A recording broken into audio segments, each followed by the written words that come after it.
So you see these huge steel structures everywhere, but how do we actually guarantee their strength? Well, it starts right here. Yeah, especially for something critical like a pressure vessel. How do you know it's not going to fail? It really all comes down to one simple test. We literally just pull the steel apart. Right. Think about an elastic band. It snaps back. But steel? Pull it hard enough and it deforms permanently. And that exact behavior is what we capture on a graph we call the stress-strain curve. Okay, so on one axis, you've got stress. It's basically the internal pressure from the force we're applying.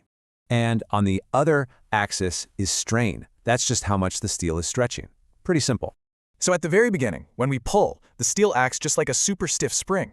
The slope of that line, that's its stiffness, and for steel, it's absolutely massive. Okay, but keep pulling, and you hit the point of no return. That's the yield strength. This is the exact moment the stretching becomes permanent. It's a key value for any design. And past that point, the steel actually gets stronger for a bit until it hits its absolute maximum. That peak is the most stress it can take before it starts to neck down and get weaker. But here's the thing, this isn't just some cool lab experiment, it's actually a legal requirement. Yep, big codes like the PD in Europe or ASME in the US, they all demand this exact test. And this is why you see values like these.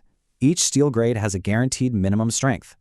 Okay, so what's the real payoff? How does this data actually lead to a safe design? Well, we take that yield strength, add a safety margin, and that gives us our allowable design stress. And that value F plugs right into the formula that tells us exactly how thick the wall needs to be. Now, the tests sound straightforward, but there are a few common pitfalls every engineer has to know about. Things like temperature, which way you cut the sample, even test speed can throw off the results.